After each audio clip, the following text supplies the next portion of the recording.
The First Order was the brutal successor state of the Galactic Empire and would avenge their fallen emperor 3 decades after his fall. But how did this powerhouse come to be? All remaining systems will bow to the First Order, and will remember this as the last day of the Republic! Transfer to manual control. Configure! Fire!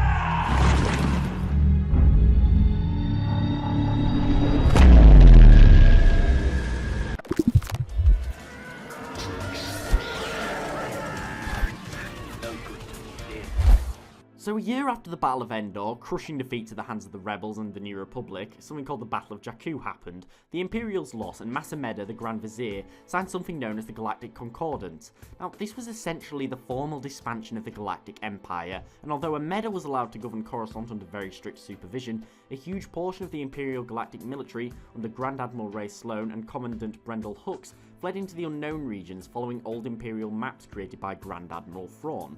Many of these Imperial commanders fled along with a fraction of their forces to avoid being trialed for war crimes that they'd committed against the New Republic and its people. The Splinter Group took with them many vital assets, including Imperial officers and scientists, as well as a fraction of the military, and went on to form something called the First Order, a regime with a goal to rebuild the Imperial regime and avenge the Emperor. However, there was a problem. They lacked currency and manpower and were basically powerless in the middle of wild space. However, the New Republic faced its own issues. Ex-Imperial sympathizers who had maintained their rank in the Senate, many of which being the very people who stood idle while Sidious committed all manner of crimes against his people, began to organise a secession movement where they abandoned the New Republic. Now, many New Republic leaders and citizens saw this as a good thing, out with the old and all that. However, the more astute knew that these ex-Imperial separatists would bring a wealth of resources and manpower to the newly founded First Order. It also gave them a political identity that they previously lacked. The First Order also came under the control of a mysterious Force user named Snoke,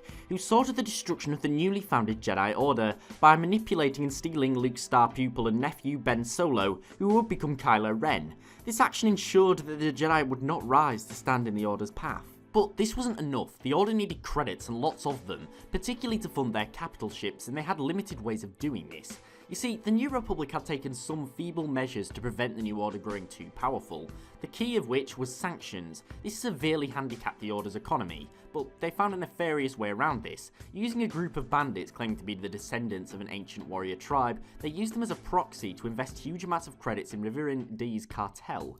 This modest cartel quickly became a galactic powerhouse, smuggling, gambling and all other nefarious deeds, and a huge portion of these profits were sent back to the Order, which then acted as capital for them rebuilding. Not only this, but these proxies allowed them to purchase many of the highly regulated materials they required to build up their war machine. As well as this, the Order invested huge amounts of credits into subverting the will of the Republic. Much like the Old Republic, the Senate was open to corruption, and with a vast stream of credits, the Order manipulated the Republic's policies and laws to weaken its position and strengthen its own. After many years, the Order finished its new superweapon dubbed Starkiller Base. Under this powerful battle station, the First Order would retake the galaxy and reintroduce its imperial authoritarian regime. They had grown their strength whilst undermining that of the enemies, whilst it had grown lazy from corruption and peace. But what's your opinion of the First Order? Were they smart in their methods to undermine their enemy? Please put your opinions below, and please like and sub for more Star Wars content and follow me on Twitter at The Lore Guy for regular updates. Thanks for watching, and I'll see you next time.